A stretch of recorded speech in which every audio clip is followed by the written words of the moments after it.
Buenas noches, ¿qué tal? Soy el doctor Ruy López Ridaura, director del Senapres en la Secretaría de Salud. Buenas noches, saludo a todas y todos allá, los que nos están viendo desde casa o desde sus dispositivos, y también aquí a todos los compañeros y compañeros periodistas. Muchas gracias por estar aquí siempre atentos. El día de hoy, aquí en Palacio Nacional, 6 de diciembre, y listos para dar el reporte técnico de las conferencias vespertinas. Y además del reporte técnico, también haremos una descripción de las curvas epidémicas. Ahora estamos abriendo la semana epidemiológica 50 y por lo tanto ya tenemos datos más estables hasta la semana 48, y es por eso que el día de hoy aprovecharemos para dar un recorrido por las curvas epidémicas de cada una de las entidades federativas. Entonces, me voy a poner de pie para darles el reporte técnico. Pues muy bien, como siempre, empezamos con esto. Es la conferencia vespertina número 277 y de 190 días de esta nueva normalidad, que como siempre nos gusta recordar, son 190 días desde que terminó la Jornada Nacional de Semana a Distancia y pasamos a una estrategia que lo que busca es tener una disposición específica, heterogénea, dependiendo de cómo es la curva epidémica en cada una de las entidades. Entonces ya no es una jornada nacional, sino son dependiendo del riesgo, que por eso lo hemos marcado con el semáforo de riesgo, dependiendo del riesgo que cada una de las entidades federativas, pues son las medidas de restricción de movilidad que se deberán implementar. La siguiente, por favor. También, como ya hoy es el día 12 de 16 de esta campaña de 16 días de activismo contra la violencia hacia las mujeres, y en la viñeta de hoy resaltamos esto: tu salud sexual y reproductiva es una prioridad durante la pandemia y los servicios especializados de atención a la violencia se mantienen abiertos en todo el país. Yo solamente para que conozcan, todos los ciudadanos de todas las entidades federativas, hay estos centros especializados o servicios especializados que están regularmente en las mismas unidades de atención médica en los 32 estados, y donde se tienen servicios permanentes especializados en planificación familiar, en prevención de infecciones de transmisión sexual, en también acompañamiento y tratamiento de aborto seguro, y además de salud mental para estos casos de violencia. Marcamos, también hay un mapa donde pueden ubicar cada una de ustedes dónde están los centros especializados o los servicios especializados más cercanos. La siguiente, por favor. Esta es la curva, como les decía en la introducción, estamos abriendo la semana 50 y reflejamos en esta curva de barras cada una de las semanas epidemiológicas que van desde la 1 hasta la semana 48, y que, como ya lo hemos dicho, en cada una de estas semanas se diferencian según la clasificación que ahora mencionaré, cada una de las personas identificadas en nuestro sistema de vigilancia epidemiológica. Al día de hoy tenemos ya rebasamos los 3 millones de personas que han sido identificadas con cuadro sospechoso de COVID, y se les ha hecho el estudio epidemiológico, y a la gran mayoría se les ha tomado, además del estudio, una muestra para confirmar o descartar la infección por el virus SARS-CoV-2. Lo que presentamos ya en la gráfica también es una curva, es la naranja, que va marcando el porcentaje de positividad de cada una de las semanas.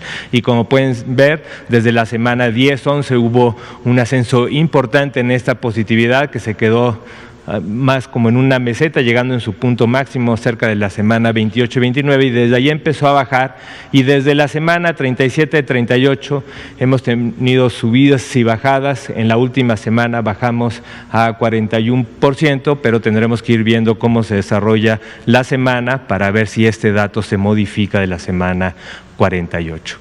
Al día de hoy, de estas más de 3 millones de personas identificadas y que tienen estudio epidemiológico, 1.175.850 son positivos para el virus SARS-CoV-2 y casi 1,5 millones son negativos. Del resto, que están diferenciados en los colores, tenemos en el color gris de cada una de las semanas, son todas aquellas personas que acudieron, se les hizo el estudio epidemiológico, cumplían con los criterios para cuadro sospechoso, pero que no se les tomó muestra, y como podrán ver, 204,207 personas del total de 3 millones son a las personas que no se les tomó muestra. Y 146,655 son aquellas personas que sí se les tomó muestra, pero que por diferentes razones que ya hemos descrito ampliamente, no tenemos posibilidad de tener resultado.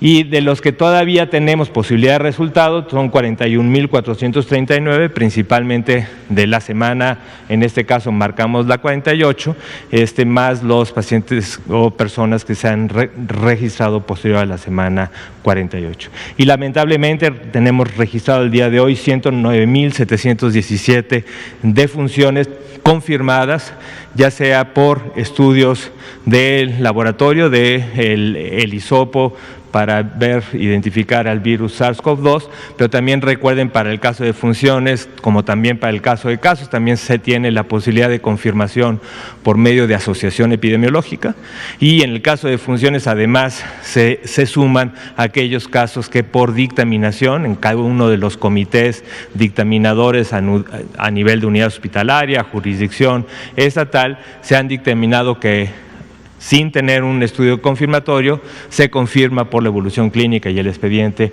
que es una defunción asociada directamente a la infección por el virus SARS-CoV-2. Como pueden ver en la altura de las barras, desde la semana 37 pues ha habido un ascenso que no necesariamente se refleja en las positividades, pero como vamos a ver, lo que hacemos con estos datos es hacer una estimación de casos, que lo que tomamos son todos los casos confirmados, y después de los casos sospechosos o sin muestra o que no tengan posibilidad de resultado, le aplicamos el porcentaje de positividad de cada semana, y así es como calculamos los casos estimados. La siguiente, por favor. Y esta es la curva nacional, que también se refleja por semana epidemiológica, y en este eje es el número de casos estimados. Y como pueden ver en la línea azul claro, tenemos el ascenso que ya hemos descrito ampliamente, que más o menos llegamos a la semana 28, 29 en el pico más alto que tuvimos, y de ahí hubo un descenso importante hasta un punto mínimo más o menos en la semana 38, y hemos presentado un ascenso a nivel nacional, de que recuerden que es una mezcla de todas las curvas que más tarde veremos de cada una de las entidades federativas. Hemos presentado este ascenso. Y lo que marcamos como 6% es el cambio que de la semana 47 a la 48 tenemos ahora en la semana 48, que es donde ya tenemos estabilidad de los datos, y estamos abriendo con un descenso de menos 6%. Esto también recuerden, esto lo hemos presentado semana con semana. Normalmente los domingos tenemos estos descensos, y conforme van estabilizándose aún más los datos, este descenso suele disminuir día con día, y es posible que lleguemos ya sea a una meseta o ligeramente positivo, pero creo que es importante resaltar de que después de varias semanas de un ascenso es posible que estemos llegando a una meseta, pero esto se confirmará conforme vayan pasando los días. El otro dato importante son el porcentaje de casos activos estimados, que también ha ido creciendo. Llegamos casi a tener 3%, ahora estamos en 5%, y eso también refleja un poco la actividad reciente de este incremento en la actividad, en la circulación, en la actividad epidémica de este rebrote o repunte, y representa 73,413 personas, que son las personas que activamente están en este periodo de contagiosidad y que pueden estar transmitiendo o moviendo la circulación del virus SARS-CoV-2. La siguiente, por favor. Y esta es la curva de mortalidad que también ya llevamos varias semanas presentando, en donde lo que tenemos, esto es una curva por fecha de ocurrencia de la defunción. Recuerden que las curvas previas son por fecha de inicio de síntomas, y esta es una curva que lo que refleja es el total de las defunciones que tenemos por fecha de ocurrencia, la semana en la que ocurrió la defunción. Y como pueden ver, también muy parecido a lo que vimos en la curva epidémica, con un pico importante máximo hasta la 28-29, de ahí un descenso, hemos tenido un incremento, y en la última semana estamos abriendo, digamos, la semana 48 con un incremento del 5% con respecto a lo que vimos en la semana 47. Tenemos también pues, defunciones que no tienen muestra, por eso aquí hablamos de las defunciones estimadas, y aquí también defunciones que se quedaron sin posibilidad de resultados y que también se les aplica la misma metodología para tener una estimación más cercana a la realidad. Y también reflejamos aquí el punto máximo, la semana donde más defunciones hubo, que fue la semana 28, un total de 5.388, y en la semana 48 se presentaron 3.198, que refleja un 37% de disminución conforme a la semana de mayor número de defunciones. La siguiente, por favor. Y como pueden ver, presentamos a veces en un día, presentamos la ocupación hospitalaria de cada una de las entidades y alternamos con esta gráfica que lo que refleja es también una gráfica de una curva epidémica donde está el tiempo aquí, este está por día, por eso se ve tanto movimiento altos y bajos, y estas son las personas hospitalizadas. Esta es la curva de hospitalización, donde tenemos tres líneas, una línea en roja que son la ocupación general, una línea azul verdoso que está reflejando el número de pacientes hospitalizados en camas para paciente crítico con ventilador, intubados, y la morada es la suma de ambas. Y como pueden ver, después de también cerca de la 29 que tuvimos el pico máximo, llegando a ese valle ya llevamos tal vez unas 3 semanas o 4 semanas ya casi de ascenso en las hospitalizaciones a nivel nacional. La siguiente. Quiero agradecer, tuvimos, como saben, parte de la estrategia y que también se ha venido diciendo desde la semana pasada, en jueves y viernes, el viernes que estuvo aquí la doctora Oliva López, de Secretaría de Salud de la Ciudad de México. Estamos en este esfuerzo multisectorial para aumentar la capacidad rápidamente en la Ciudad de México, como se ha hecho también en otras entidades, como se hizo en Chihuahua, como se hizo en Durango, como se hizo en Coahuila, como se está haciendo también trabajando con las autoridades locales en Zacatecas, en Baja California, en esos estados donde estamos llegando a momentos de alarma, con ocupaciones por arriba del 50 o del 60% de la capacidad. Entonces tenemos que incrementar rápidamente la capacidad. Mucho de la capacidad hospitalaria se disminuyó un poco, dado que se empezó a abrir los recursos para la hospitalización para otro tipo de padecimientos. Y el esfuerzo que vimos desde la semana pasada, desde inicios de la próxima semana, es la posibilidad de que en todas las instituciones se pueda llegar rápidamente al mismo nivel que se tenía en su tope máximo en la Ciudad de México e incrementarlo un poco más. Y una de las partes muy importantes es recordar que cuando hablamos de disponibilidad de camas, no solamente estamos hablando de la cama, estamos hablando de que esta cama tiene un equipo médico, un equipo de salud, con médicos especialistas, con médicos generales, enfermeras, enfermeros, que están atendiendo, o sea, que lo necesario para atender a ese paciente, y también estamos hablando de insumos y de un equipo médico. Entonces, en este esfuerzo, que es un esfuerzo que estamos para apoyar a estas entidades, en este caso especialmente en la Ciudad de México, el gobierno de Campeche, y por eso quiero aquí externar un profundo agradecimiento tanto a su gobernador como al secretario de Salud del Estado de Campeche, en que facilitaron que podamos mover un número 24, 25 personas, médicos, médicas, enfermeras, enfermeros, algunos especialistas que vienen del estado de Campeche. Agradezco también a la Secretaría de Marina que nos facilitó el trasladarlo, y el día de hoy llegaron este equipo de salud del estado de Campeche y que se insertará en las diferentes unidades médicas de la Ciudad de México para aumentar así la capacidad. Cuestiones similares lo está haciendo también el IMSS. El IMSS también está reorganizando y llamando voluntariamente a personal de salud de entidades donde estamos con muy poca carga epidémica, especialmente aquellas entidades en verde, como este caso Campeche, Chiapas, Veracruz, que fue el nuevo estado que se incorporó al grupo de estados en verde, y estamos tratando de hacer este esfuerzo para poder tener el personal que sabemos, es un personal que también ha estado trabajando durante muchos meses. También, además de agradecer al gobernador, agradecer especialmente a estas personas que voluntariamente están apoyando a la Ciudad de México, y también a todos los organizadores de esto, especialmente al maestro Juan Ferrer y al doctor Alejandro Esbarch del INSABI, que hicieron también posible este traslado. La siguiente. Es una foto también del traslado en el avión de Sembar. La siguiente, por favor. Entonces vamos a ir rápidamente por cada una de las curvas. Un poco por lo que creemos que es importante es porque vemos la curva nacional, pero también, dado que esto es una descripción de todo el país, es importante que también en cada una de las entidades vean lo heterogéneo que sigue siendo.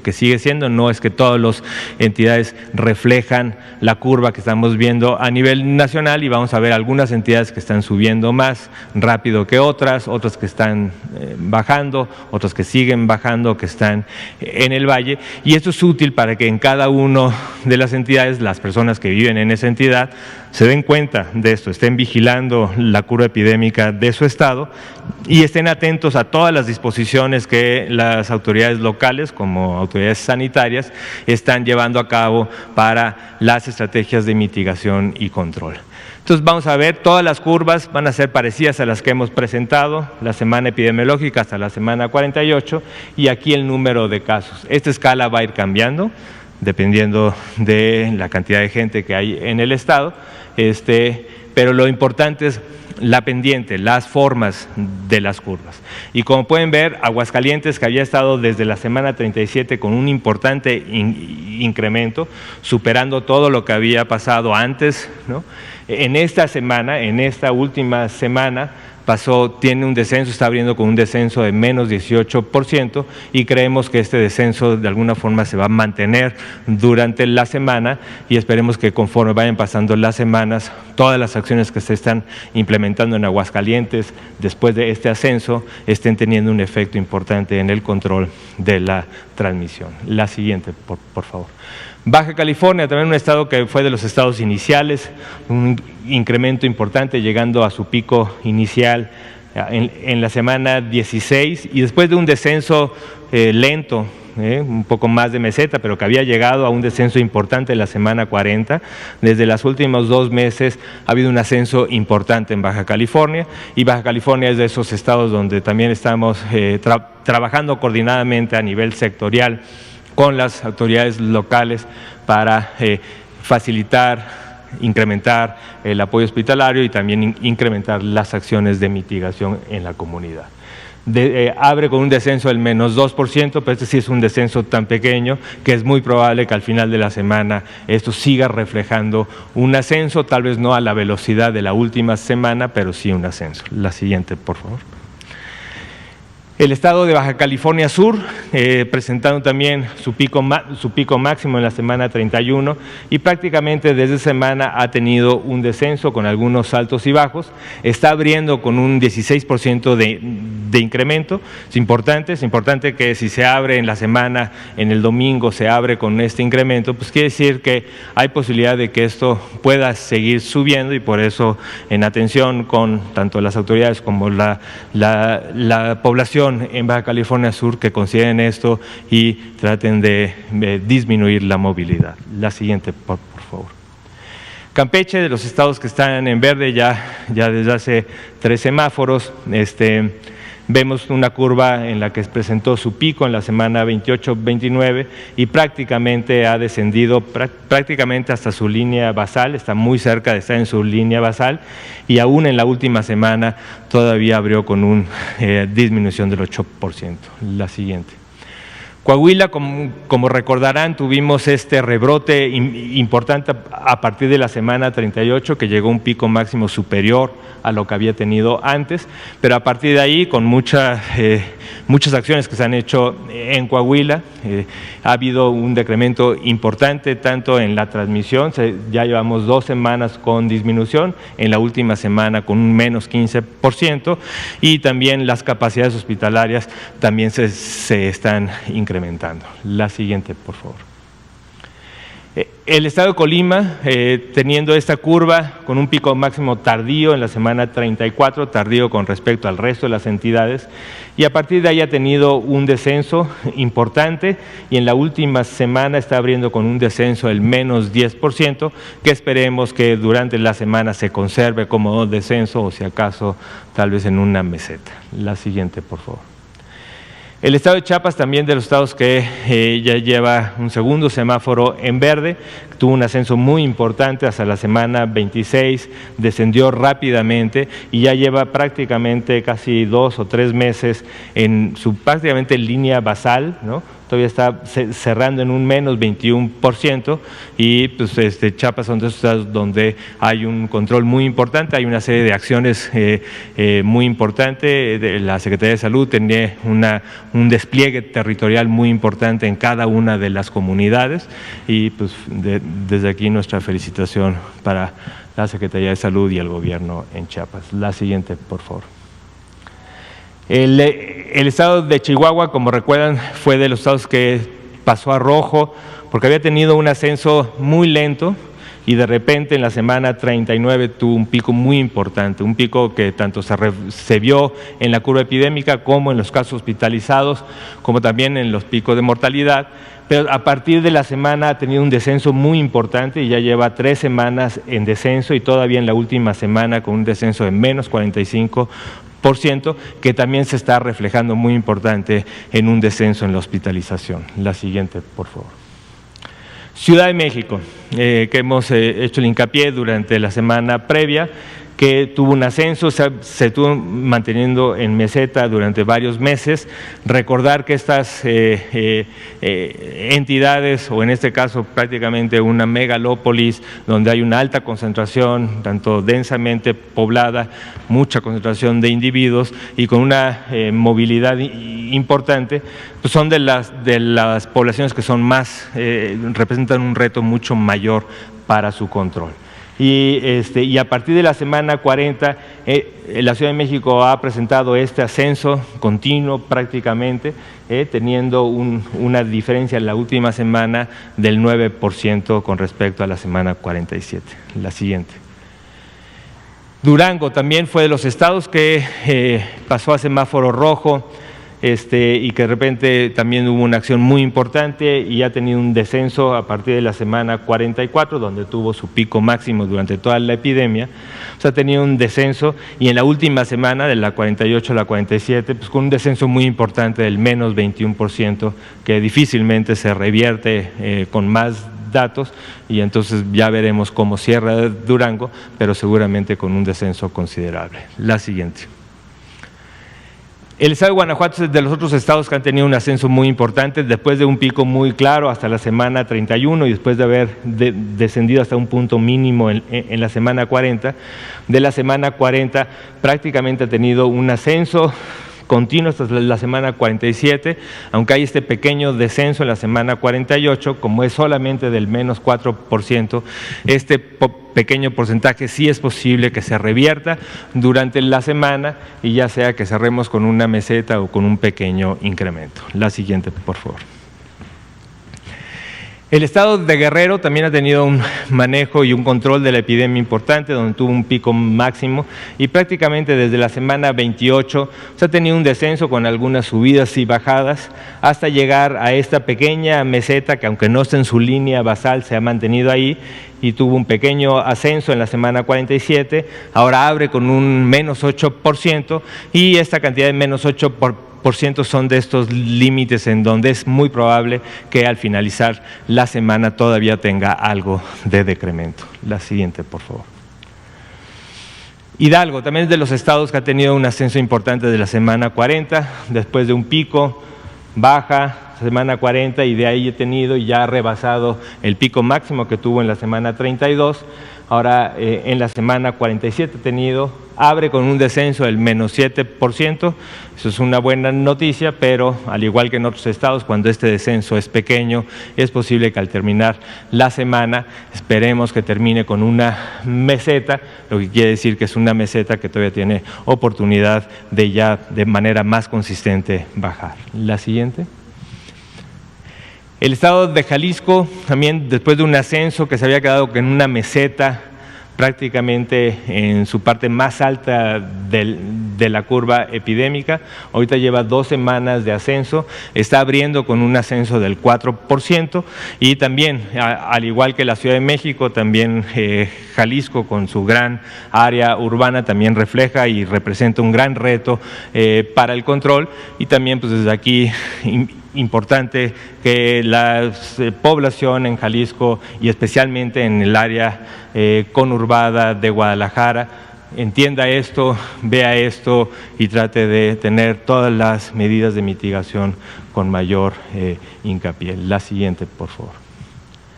El Estado de México también, después de un descenso que había presentado desde la semana 33, ahorita lleva ya 6 semanas que tiene un ascenso, aunque está abriendo con un descenso en la última semana de la 48 con respecto a la 47, es un descenso del 10%, por lo que sí esperamos que posiblemente este descenso se quede muy cerca de la meseta y posiblemente mantenga algo del descenso. La siguiente. El estado de Michoacán también con un incremento que tuvo después de bajar, llegó a su pico máximo en la semana 37 y prácticamente de ahí ha descendido y lleva 5 semanas o 4 semanas en las que prácticamente está en una meseta, abre con menos 7% y ya veremos cómo cierra, que es posiblemente que se mantenga en esa meseta. La siguiente, por favor. El estado de Morelos también había ya tenido un descenso considerable, aunque se quedó más o menos en una meseta a la mitad de su curva epidémica y lleva 4 semanas en donde ha presentado un ascenso, está abriendo con un 11% el estado de Morelos y también importante, el estado de Morelos también tiene pues, una gran conexión con la Ciudad de México, también tiene una capacidad hospitalaria que ha sido reforzada pero que también es limitada y por eso también invitamos a la gente del estado de Morelos a tener todas las precauciones en estas próximas semanas. La siguiente, por favor. Nayarit, con un muy buen control, desde su pico máximo ha tenido un descenso, un pico máximo más o menos en la semana 32, tenía un descenso, no hasta su línea basal, pero bastante importante, y sin embargo ahorita lleva prácticamente una semana o 2 semanas donde ha estado en esta meseta, está abriendo con un 11% y esto puede ser una señal de un repunte para las próximas semanas que estaremos vigilando y en comunicación con las autoridades de Nayarit para ver su evolución. La siguiente. Nuevo León, el otro estado complejo por el área conurbada de Monterrey, en donde después de un ascenso se ha mantenido prácticamente en una meseta, es muy parecido también cuando uno ve las curvas, parecido también a la de Jalisco con una meseta en la parte superior, pero da gusto ver que ahorita lleva 2 semanas con descenso importante, el último de casi del 20%, por lo que es muy probable que esta tendencia de descenso se mantenga y esperemos que se mantenga para las próximas semanas. La siguiente, por favor. El estado de Oaxaca había presentado también un control, una disminución importante desde su pico máximo, sin embargo se encuentra en esta meseta más o menos a la mitad de su curva epidémica, está abriendo con un menos 6%, es una disminución pequeña que sí creemos que esto posiblemente llegue a una meseta y todavía va a tener que hacer muchos más esfuerzos para lograr realmente descender hacia su línea basal. La siguiente. El estado de Puebla también después de un manejo muy bueno, con un descenso continuo que había presentado hasta la semana 38, tuvo una meseta aquí y lleva ya 4 semanas donde ha tenido ascensos, no muy rápidos, no muy importantes, pero sí ascensos, lo que también obliga a tener acciones, a hacer un poco más fuertes las acciones que permitan disminuir la movilidad y por lo tanto disminuir la transmisión. La siguiente, por favor. Querétaro es el otro de los estados donde hemos tenido un ascenso muy importante, desde prácticamente ha estado con un ascenso continuo casi desde que inició la epidemia. Había tenido un pequeño descenso, pero desde la semana 37 ha tenido un ascenso, está abriendo con un 14%, es un buen descenso, creemos que esto se puede mantener, se va a mantener como descenso, pero va a ser muy importante ver la evolución de las próximas semanas y estoy seguro que las autoridades en Querétaro tienen ya un plan, y lo hemos platicado, también un plan importante para mantener este descenso de manera continua. La siguiente. El estado de Quintana Roo, también un estado complejo por los centros turísticos. Recuerden que también fue de las primeras entidades que tuvo este pico epidémico en las semanas iniciales de toda la curva epidémica a nivel de país, pero después tuvo este segundo pico importante hasta la semana 29, pero prácticamente de ahí ha tenido un descenso continuo, con algunas subidas y bajadas, pero realmente un descenso continuo, se está acercando a su línea basal. La siguiente, por favor.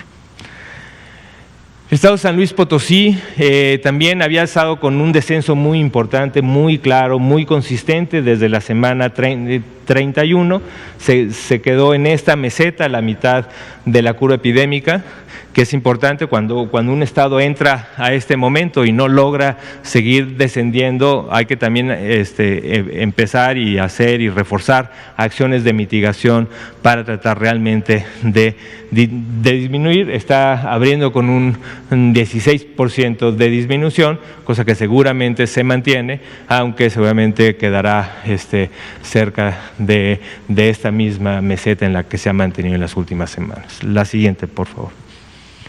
El estado de Sinaloa, también esto ya lo hemos visto, también de los estados que iniciaron tempranamente, y ha tenido desde su pico máximo hasta la semana 48 prácticamente un descenso continuo, y en la última semana abre con una disminución del menos 27%, que es una disminución también muy importante. La siguiente.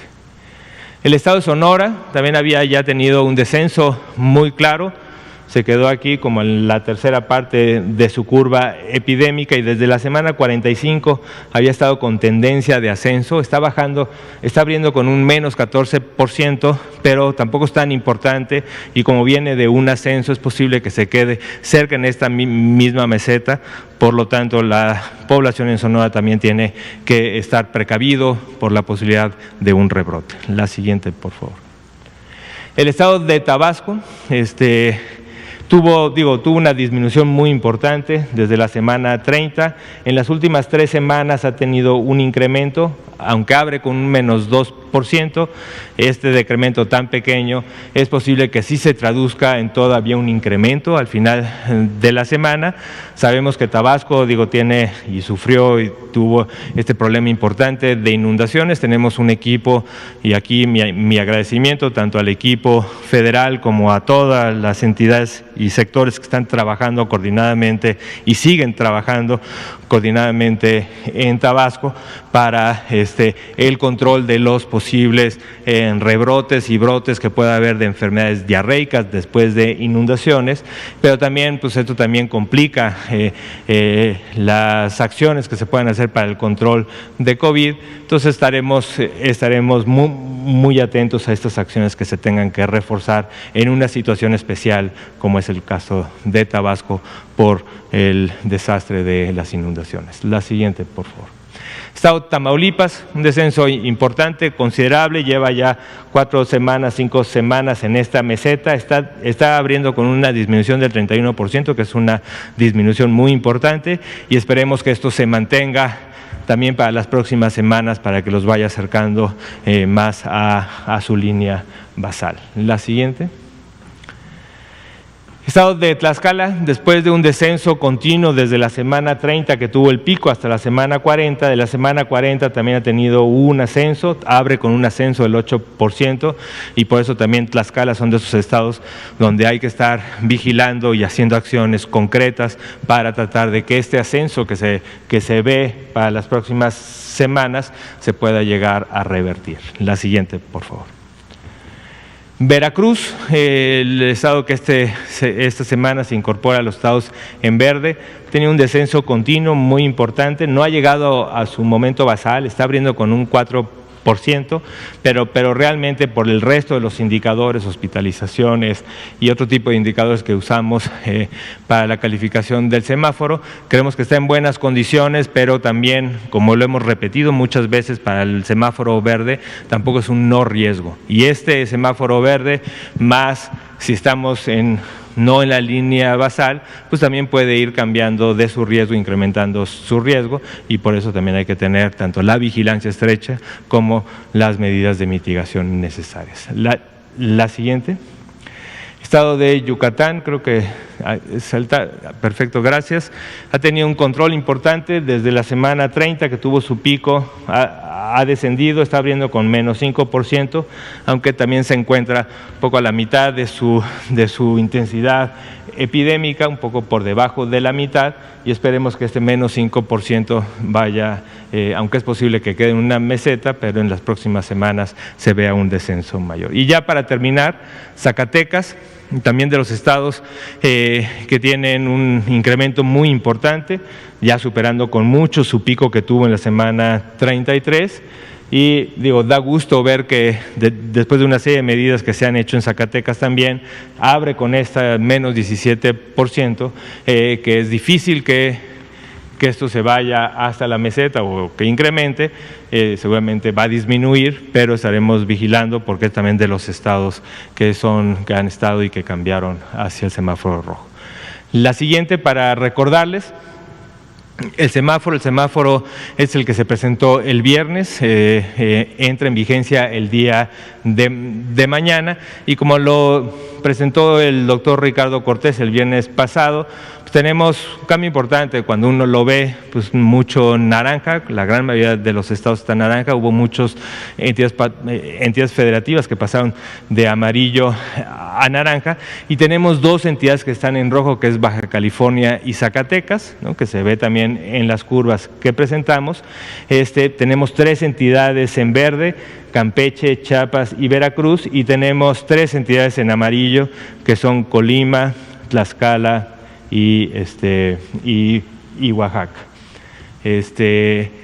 La siguiente, una cosa que es importante que también reflejamos en el semáforo, es aquellas entidades en naranja que están muy cerca del límite para pasar el rojo, y por lo tanto pues la intensidad de sus acciones tienen que ir acorde a este riesgo, y esas entidades son Sonora, Durango, Coahuila, Nuevo León, Aguascalientes, Hidalgo, Querétaro, Guanajuato, Estado de México y Ciudad de México. En estas entidades es donde este color naranja están cerca del límite con el rojo, y por lo tanto las acciones. Y aquí pues recordar tanto parte del mensaje del presidente López Obrador como de los informes y mensajes que han dado de la Ciudad de México, en el sentido de la importancia de que, independientemente que estemos en naranja, es importante aquí en la Ciudad de México, como en todas estas entidades, especialmente en las que marcamos como cerca del riesgo máximo, que es el rojo, el hacer todo lo posible para disminuir la movilidad. Y esto lo que implica principalmente es que las personas tomen conciencia de que salir de casa tiene que ser solamente si es totalmente necesario, y seguramente va a haber muchas personas que tienen que salir de casa, pero si por alguna razón pueden hacer sus actividades desde casa, mucho mejor. Es muy importante eso, disminuir o anular toda la parte de eventos sociales, ¿no?, que también en este tiempo de fiestas son muy importantes. Entonces hay que disminuirlos al máximo, evitarlos en la medida de lo posible, evitar que se concentren muchas personas en un mismo evento. Se ha puesto pues como límite máximo 10 10 personas, y preferentemente que no vengan de más de 2 o 3 núcleos familiares. Esto ayuda mucho. Ahora, y si van a salir de casa, es muy importante mantener pues, tanto la sana distancia, es muy importante que vean, que identifiquen la sana distancia, es muy importante también el uso adecuado del cubrebocas, especialmente cuando no podemos mantener esta sana distancia, cuando hay algún servicio que tenemos que hablar con personas, muy importante el uso de cubrebocas, o en lugares cerrados donde también hay poca ventilación, pues con mayor razón. También muy importante el tratar de mantener lo más ventilado posible tanto las casas o las oficinas o los diferentes lugares cerrados, porque gran parte sí hay una disminución muy importante del riesgo de transmisión cuando hay una buena ventilación. Y seguir insistiendo en el lavado frecuente, muy frecuente de manos, que también es una de las medidas importantes. Entonces, hasta aquí llega el reporte y ahora sí pues, abrimos a preguntas y respuestas. Tenemos todavía unos minutos. Adelante. Gracias, buenas noches. Quiero preguntarle, doctor, sobre la vacuna de Pfizer. Entiendo que son 34 millones de dosis las que se van a adquirir y quiero saber cuánto va a costarle esto a México. No sé si tiene el dato de cuánto va a costar cada vacuna. Y también preguntarle sobre la red de ultracongelación de la vacuna Pfizer. ¿Va a comprar México la red? ¿No la va a comprar? No sé si nos puede explicar cómo se va a realizar este proceso. Y la vacuna, si me puede explicar, ¿es para prevenir la infección o cuál es, en qué consiste la labor o en lo que va a ayudar esta vacuna, por favor? Y ya por último preguntarle en qué porcentaje se reconvirtieron los hospitales y ahora se van a volver a reconvertir. Muchas gracias. Muchas gracias. De la vacunación, bueno, primero anunciarles también que como ya se mencionó, creo que el viernes y también creo que ayer el doctor Alomía lo mencionó, el martes que viene en el Pulso de la Salud se va a dar una presentación con más detalle de todo el programa de vacunación en sus diferentes fases, ¿no? Entonces, no podemos, es mucho mejor tener este mensaje de manera integral el próximo martes. Pero adelantando algunas de las cosas. Uno, del contrato, el contrato tiene cláusulas claras de confidencialidad y el precio no lo conocemos, no es público, principalmente porque es un contrato privado con estas cláusulas de confidencialidad donde especialmente viene el monto del costo, ¿no? Se firmó por estos más de 34 millones de vacunas, pero no viene el precio y lo desconozco yo, porque está en estas cláusulas de confidencialidad. En algún momento se va a dar a conocer, supongo que se va en algunos de los reportes ya generales se ha mencionado toda la inversión pública en vacunación, eso se mencionó, también lo mencionó el secretario Herrera en algún momento, entonces en algún momento sí se va a conocer cuánto está costando, pero no tal vez en contrato por contrato, sino cuál es la inversión total que se hará para vacunación. En efecto, específicamente para la vacuna de Pfizer, como ya se ha comentado, pues requiere ultracongelación. Estos son temperaturas de menos de 75 grados centígrados y por lo tanto estos son tanto los refrigeradores o los ultracongeladores son equipos especializados, no es cualquier congelador. Hay ciertas cámaras un poco más portátiles que con nitrógeno líquido se puede mantener. Esto es parte de la oferta que entiendo que ha dado Pfizer para la movilidad en algunos de los trayectos, pero realmente dependemos de estructuras y por eso va a ser compleja. Eso se está trabajando y es parte del trabajo que está haciendo el equipo operativo consultivo junto con el grupo asesores, y esto es parte de lo que se presentará el martes, exactamente el plan progresivo, grupos prioritarios, lugares prioritarios donde se va a iniciar la primera fase de estas primeras 250,000 dosis que llegarán, esperemos en este mes, y cómo se van a ir aplicando.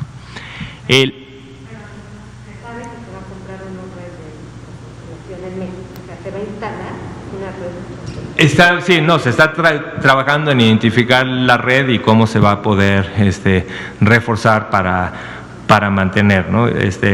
La ventaja también de la posibilidad de tener otras opciones de vacuna que no tengan esas restricciones es que, pues, dependiendo dónde se pueda mantener la red de ultracongelación y dónde no, pues va a ser también de los criterios que seguramente se usarán para distribuir diferentes tipos de vacuna. En cuanto al proceso de reconversión, sí, en general, y eso lo anuncié yo también hace ya casi 2 meses, un poco el esfuerzo que estábamos haciendo con cada una de las entidades federativas para que empiecen a abrir, a concentrar las unidades hospitalarias para COVID, para que empiecen a abrir otras camas y otras para el rezago en ciertas acciones hospitalarias que se habían pospuesto, principalmente porque eran tratamientos selectivos, ¿no? Entonces, más o menos, depende mucho de la entidad, pero aquí en la Ciudad de México, digamos que hubo una disminución cerca del 20% de las camas que se tenían disponibles, que se van a recuperar. Ese es el esfuerzo que se está haciendo, porque ya eran camas, ya teníamos identificado cuáles eran las camas, cuáles eran las necesidades, equipo, también equipo de personal de salud. Entonces, y pensamos todavía llegar a un punto máximo mayor que el máximo que se tuvo en agosto, ¿no? Entonces, más o menos es eso, entre 20 y 30% lo que se reconvirtió, que se recuperará en los próximos días, o ya se está recuperando. Pues eso tenemos que irlo viendo, un poco la idea es, como plan inmediato en estos días, es recuperar la capacidad máxima que se tuvo en agosto, pero también en los planes que también seguramente se presentarán en la semana. Exactamente, vamos a tener este monitoreo diario con la Ciudad de México y con todas las instituciones para ver el incremento de camas, y dependiendo la necesidad, pues se irá viendo la forma de expandir. Es muy probable que sí tenemos que llegar a un límite mayor que el que se tenía antes, y eso es en lo que estamos ahora trabajando. Me preguntaba qué hace la vacuna de Pfizer. ¿Qué, perdón? ¿De qué sirve la vacuna de Pfizer? Perdón, no, muy importante pregunta, gracias, y esa era muy importante. Como también se ha comentado desde un inicio, cuando estuvo, desde los primeros proyectos y protocolos y hallazgos y resultados preliminares de las diferentes vacunas, es muy importante entender que, que los dos grandes espectros que pueda tener, ¿no? Puedes tener vacunas altamente efectivas que realmente te pueden ayudar para disminuir la transmisión o, no pararla completamente, pero disminuirla, y ahí es donde también tiene mucho que ver lo que se ha hablado de la inmunidad de rebaño, ¿no? Que conforme lleguemos, entonces cuando sí tienes esta aspiración, que tengas una vacuna que sea más de 90-95% efectiva, pues ya en ese nivel sí hay la aspiración de poder vacunar al menos 70% de la población, porque eso realmente te disminuye la transmisión.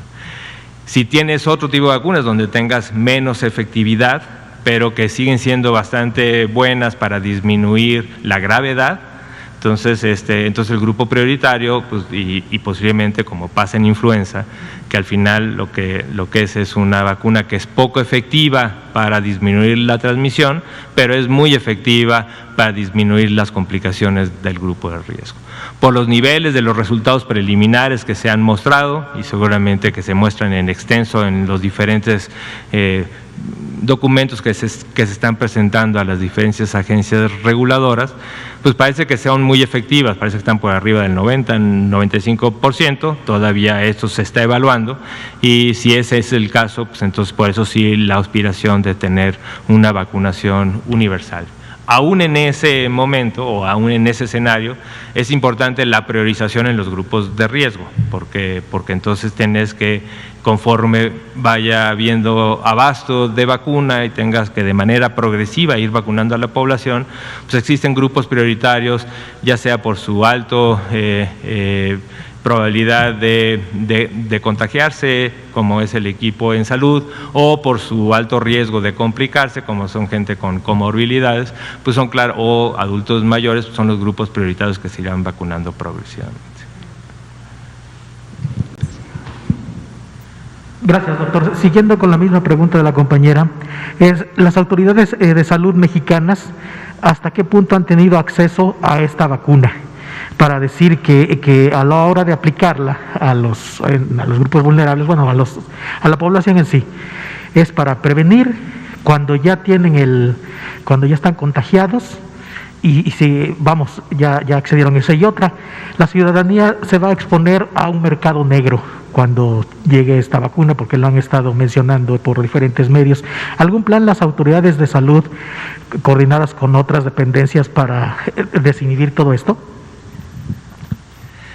A ver, sí, de la primera pregunta, el único, entiendo yo, y esto pues, va a ser de las cosas que de manera extensa se describirá el próximo martes, la única compañía que ha sometido ya un expediente para revisión es Pfizer. Y sé que se está evaluando. Hay un comité, se está evaluando, como lo mismo que se ha hecho en otros comités internacionales, en Estados Unidos, en Inglaterra, en diferentes.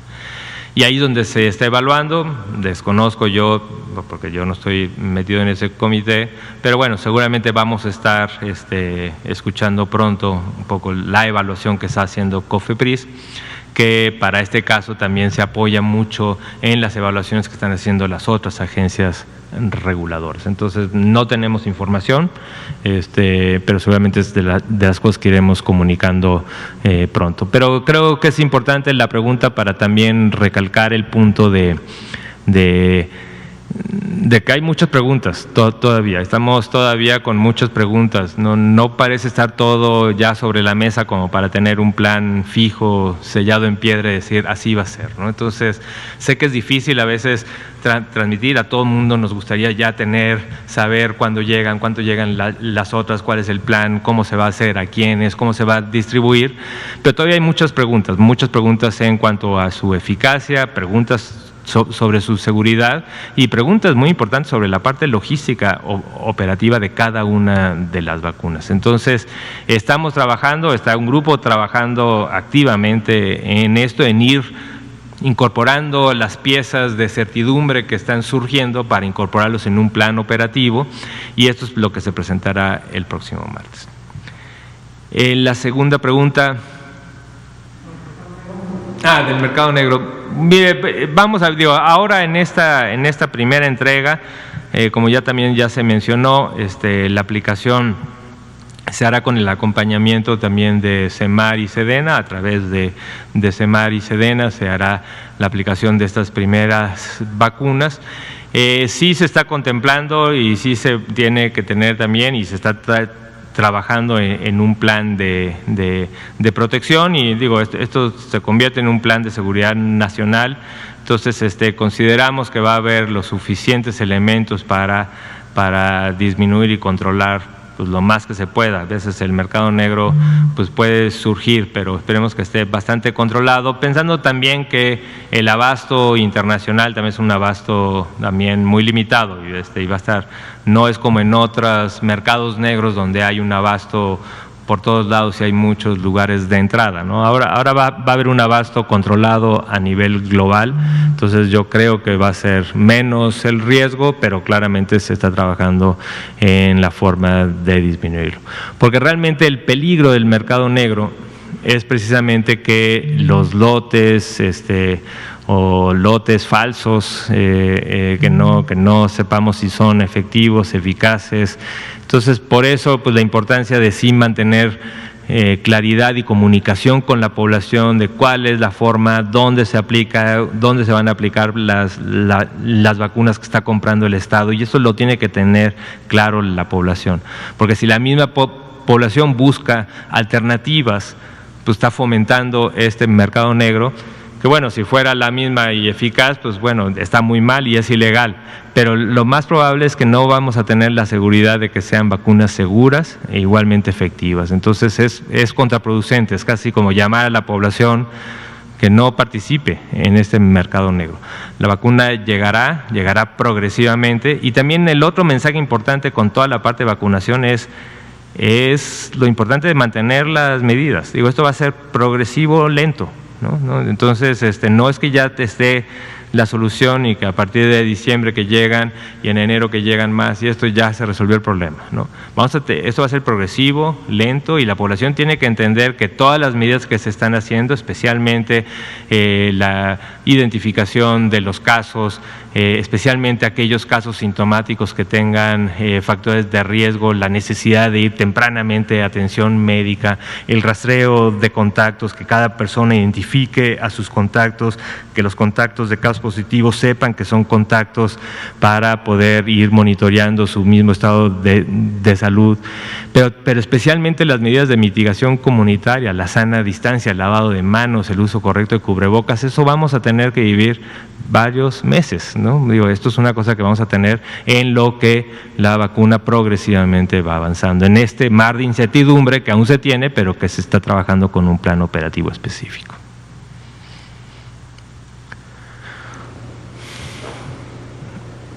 No, bueno, una última pregunta. Sí, de Sedena, ¿cuál va a ser, y Semar, cuál va a ser el papel que van a jugar en esta, cuando llegue la vacuna de Pfizer? Y también si tiene datos de dónde se va a empezar ya el proyecto de la vacuna de Janssen, por favor. Sé que el proyecto de Janssen ya está empezando en estos días, ya está autorizado y ya está empezando. Dónde desconozco, pero con gusto le comunicaré al doctor. O sea, sé que hay varios centros y sé que en la Ciudad de México están participando, o está el plan de participar en varios centros de la Ciudad de México, pero desconozco exactamente cuáles son los centros, pero sé que están iniciando ya. Y de la participación de Sedena Semar, yo también pediría que mejor esperemos a la presentación del plan. Sé que principalmente es en recibirlas, resguardarlas, pero también en aplicarlas. Entonces, dónde, cómo, todo eso se presentará el próximo martes. Entonces, tengan paciencia. Pues muy bien, pues muchísimas gracias. Son las 19:57, entonces con esto terminamos y nos vemos mañana seguramente en la conferencia vespertina. Que tengan una bonita noche. Hasta luego.